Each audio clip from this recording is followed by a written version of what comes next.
What if I told you that the ransomware payments between January 1st and June 1st of 2021 exceeded the entire amount paid in 2020? Would you believe me? Let's talk about it.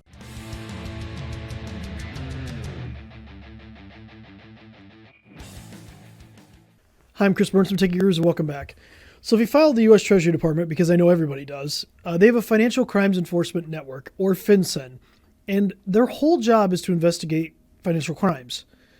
Now, they just put out a report about ransomware and like the financial impact of ransomware.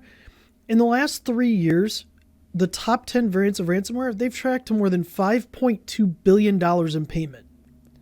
But that's not even the crazy part. The crazy part is in all of 2020, the ransomware payments in the United States that they were able to track by tracking wallets was $416 million. But in the first 6 months of 2021, that jumped to a staggering $590 million. If we want to quote the Treasury Secretary, Janet Yellen, she said, "Ransomware and cyber attacks are victimizing businesses large and small across America and are a direct threat to our economy." Now, we do what we do because we're trying to protect small businesses. But even the Treasury Department understands that this type of activity is a direct threat to our economy. And what makes up our economy? Mostly small businesses. Obviously, we have large enterprises that have billions of dollars they can throw at things or millions of dollars they can throw at security, but small businesses can't. So let's dive a little bit more into these statistics. Through the first half of 2021, the average ransomware transaction amount per month was $102 million. Now, that's not per ransomware attack, that's total transactions for a month. That's insane. They actually said in their report that the average ransomware payment was about $102,000.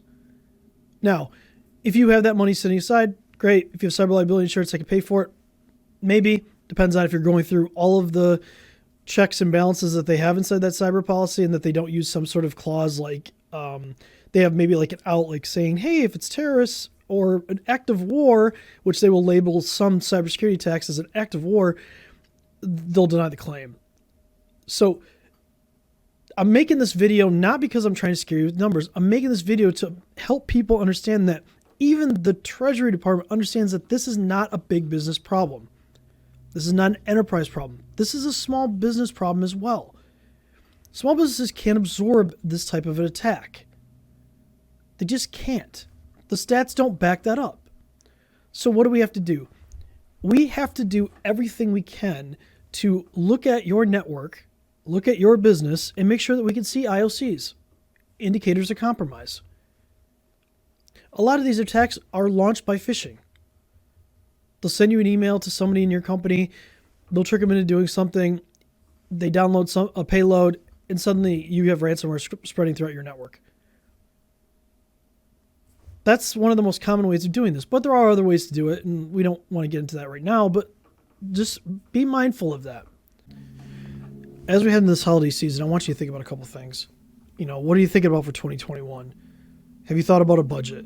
Have you thought about things that you need to do in your business to help protect your business?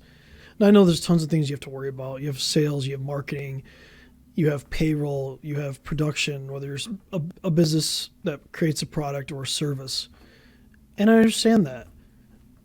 But you need something budgeted for cybersecurity and IT. And if you don't have that, which unfortunately we come across a lot of companies that don't have those budgets, you need to start thinking about it.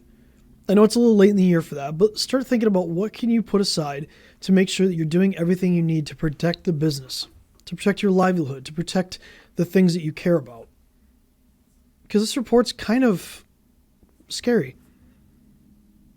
It's scary to think that in 6 months, there was more than $500 million in ransomware payments, just in the United States.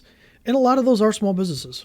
You just don't hear about them. You don't hear about them because they're private people. They're private enterprises. You don't have to hear about them. The ones you hear about are the big public corporations who have to report to the SEC, governments that have to report that. Healthcare, because they had like a HIPAA breach. They have to report that. If you're a guy who owns an insurance company or you're a guy that owns like a dentist, you don't have to report that unless there was some sort of compromise to the data or to your customers.